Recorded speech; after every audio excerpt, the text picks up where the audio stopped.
Hi dear students, today we are going to see next topic of chapter 8. What is demat account? A demat account holds all the shares that are purchased in electronic or dematerialized form. Basically, a demat account is to shares what a bank account is to money. Like the bank account, a demat account holds the certificate of financial instruments like shares, bonds, government securities, mutual funds, and exchange traded funds. புறத்தோற்றமற்ற பத்திரக் கணக்கு என்றால் என்ன? புறத்தோற்றமற்ற பத்திரக் கணக்கு என்பது ஒருவர் மின்னணு அல்லது புறத்தோற்றமற்ற வடிவத்தில் வாங்கக்கூடிய அனைத்து பங்குகளையும் குறிக்கிறது. அடிப்படையில் புறத்தோற்றமற்ற பங்குகள் எந்த வங்கி கணக்கில் பணமாக வைக்கப்பட்டுள்ளது என்பதை குறிக்கும். இப்போ என்ன அப்படின்ட்டு பார்த்தோம்னா, இது டிமாட்டலைசேஷன் அக்கௌண்ட் எப்படி நம்ம பர்ச்சேஸ் பண்ணுறோம் ஷேர்ஸ் அப்படின்னு பார்த்தோம்னா, எலக்ட்ரானிக் மூலமாகவும் அல்லது டிமேட்ரியலைஸ்டு ஃபார்ம் மூலமாகவும் நம்ம பர்ச்சேஸ் பண்ணலாம். இப்போ இந்த டிமேட் அக்கௌண்ட் அப்படின்னுட்டு நம்ம பேங்க் அக்கௌண்ட் வச்சுருப்போம். அந்த அக்கௌண்ட் மூலமாக மணி என்ன ஆகும்? ட்ரான்ஸ்ஃபர் ஆகும். Like bank account, demat account holder the certificate of financial instruments like shares. அவங்களுக்கு இந்த டிமேட் அக்கௌண்ட் வச்சுருக்கவங்க என்ன வச்சுருப்பாங்க? ஃபினான்ஷியல் இன்ஸ்ட்ருமெண்ட்டு எப்படின்னு பார்த்தோன்னா எப்படிலாம் வச்சுருப்பாங்கன்னு பார்த்தோன்னா, ஷேர்ஸாக வச்சுருப்பாங்க, பாண்ட்ஸாக வச்சுருப்பாங்க, கவர்மெண்ட் செக்யூரிட்டிஸ் வச்சுருப்பாங்க, மியூச்சுவல் ஃபண்ட்ஸில் வச்சுருப்பாங்க, தென் எக்ஸ்சேஞ்ச் ட்ரேடட் ஃபண்ட்ஸாக வச்சுருப்பாங்க. Then next how to open a demat account. So இந்த புறத்தோற்றமற்ற பத்திரக்கணக்கை எப்படி தொடங்கணும் அப்படின்ட்டு பார்க்கலாம். ஸோ இந்த ஃபஸ்ட்டு ஸ்டெப்பில் என்ன பண்ணுறாங்க? Select DP. ஃபஸ்ட்டு நம்ம என்ன பண்ணுறோம்? செலக்ட் பண்ணுறோம், ஒரு டிபியை செலக்ட் பண்ணுறோம். தென் நெக்ஸ்ட்டு அதை fill up account opening form. அதுக்கப்புறம் என்ன பண்ணுறோம்? அக்கௌண்ட்டை ஃபில் பண்ணுறோம், அந்த ஓப்பனிங் ஃபார்மை ஃபில் பண்ணுறோம். தென் சப்மிட் டாக்குமெண்ட்ஸ், அந்த டாக்குமெண்ட்ஸ் எல்லாம் சப்மிட் பண்ணுறோம். தென் இன் பர்சன் வெரிஃபிகேஷன், அந்த பர்சனுடைய வெரிஃபிகேஷன் நடக்கும். அதுக்கப்புறம் என்ன ஆகும் அப்படின்னு பார்த்தோம்னா, அக்கௌண்ட் நம்பர் ஐடி ப்ரொவைடர். அதுக்கப்புறம் என்ன பண்ணுவாங்க? அக்கௌண்ட் நம்பர் ஐடி நமக்கு கொடுப்பாங்க. இதே தான் தமிழில் பாரு. ஸோ இந்த ஃபஸ்ட்டு நம்ம என்ன பண்ணுறோம்? பாஸ்போர்ட் சைஸில் இருக்கிற நம்மளுடைய ஃபோட்டோவை நம்ம கொடுக்கணும். அதுக்கப்புறம் அவங்க என்ன பண்ணுவாங்க? கணக்கு படிவம் ஒன்று தருவாங்க, அந்த படிவத்தை நாம் நிரப்பணும். அதுக்கப்புறம் ஆவணங்களை சரிபார்ப்பாங்க. அதுக்கப்புறம் நேரடியாக சரி பார்ப்பாங்க. அதுக்கப்புறம் கணக்கு அல்லது அடையாள எண் அவங்களுக்கு நமக்கு அட்டை தருவாங்க. இதுதான் இப்படி தான் நம்ம என்ன பண்ணணும்? புறத்தோற்றமற்ற பத்திரக்கணக்கை தொடங்கணும். So how to open a document, இப்படி தான் இந்த டிமேட் அக்கௌண்ட், இந்த டிமேட் அக்கௌண்ட்டை நம்ம ஓப்பன் பண்ணணும். தென் next one, fill up an account opening form and submit along with copies of the required documents and a passport sized photograph. You also need to have a PAN card. Also carry the original document for verifications. So இப்போ நம்ம account open பண்ணுறதுக்கு என்னென்ன தேவை அப்படின்னு பார்த்தோன்னா, first opening ஃபார்மை submit பண்ணணும். So எப்படி சப்மிட் பண்ணணும்? along with the copies required documents, அவங்களுக்கு என்னென்ன டாக்குமெண்ட்ஸ் தேவையோ அதெல்லாம் வச்சு நம்ம சப்மிட் பண்ணணும். ஸோ அதில் என்ன தேவை, இம்பார்ட்டண்ட்டாக என்னென்னு தேவை பார்த்தோம்னா, photograph, passport size photo submit பண்ணணும். அதே மாதிரி கண்டிப்பாக என்ன தேவை? பேன் கார்டு அப்படின்ற ஒன்று இருக்கும், அது கண்டிப்பாக சப்மிட் பண்ணும்.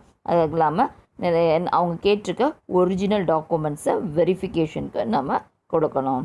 தென் நெக்ஸ்ட் ஒன் பாரு, you will be provided with a copy of rules and regulations, the terms of the agreement and the charges that you will incur.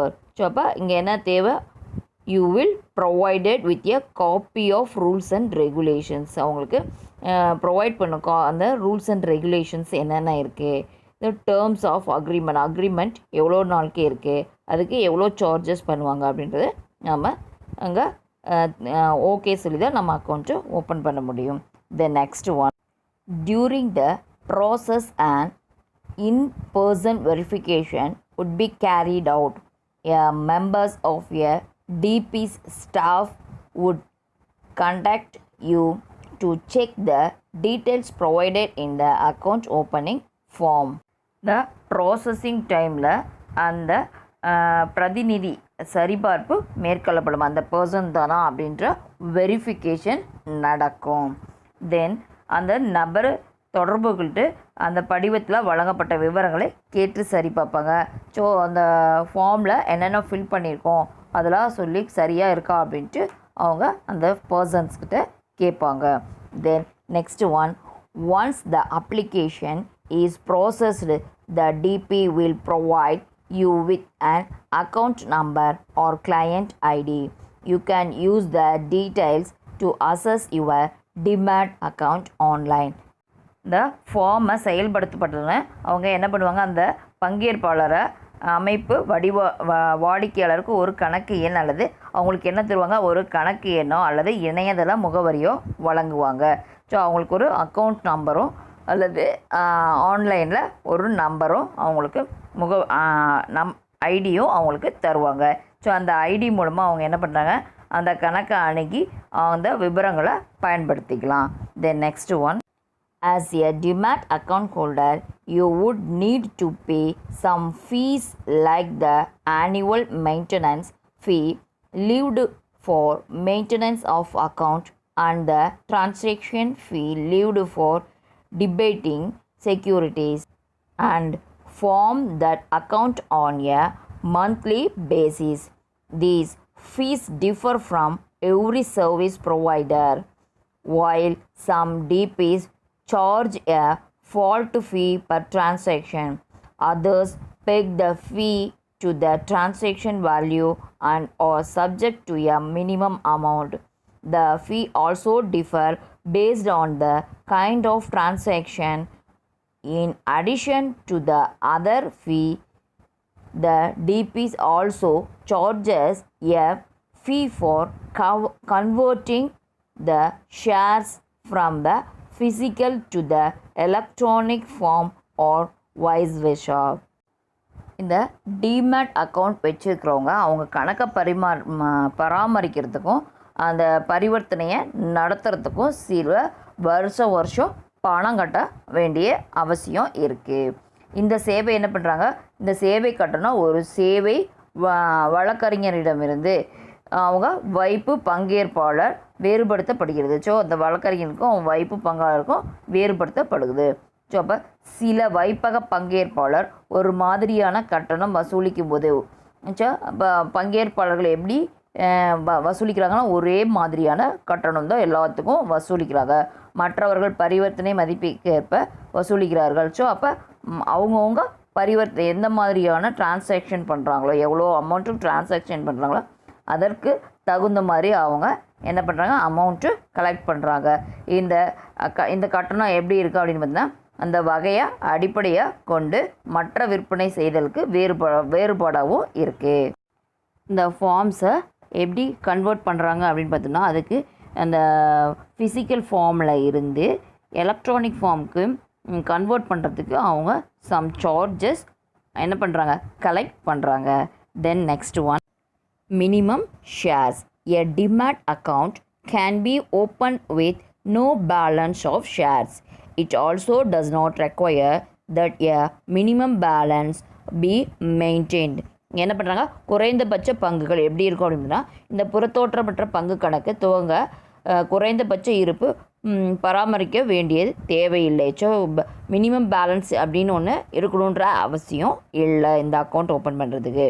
So பங்குகள் இல்லாமல் ஒரு புறத்தோற்றமற்ற பத்திர கணக்கு துவங்கலாம். ஷேர்ஸ் இல்லாமலே இந்த டிமேட் அக்கௌண்ட்டை நம்ம என்ன பண்ணலாம், ஓப்பன் பண்ணலாம். The next one, what are the documents required for demat account. டிமேட் அக்கௌண்ட்டுக்கு என்னென்ன டாக்குமெண்ட்ஸ் தேவை அப்படின்னு பார்த்தோம்னா you need to submit proof of identity and address along with passport size photo and the account opening form. So அவங்களுக்கு என்ன தேவை அப்படின்னு பார்த்தோன்னா ஐடென்டிட்டி ப்ரூஃப் பண்ணுறதுக்கு ஐடி ப்ரூஃப் வேணும், அட்ரஸும் பாஸ்போர்ட் சைஸ் ஃபோட்டோவும் தேவை. எதுக்கு அப்படின்னு பார்த்தோன்னா இந்த அக்கௌண்ட்டை ஓப்பன் பண்ணுறதுக்கு.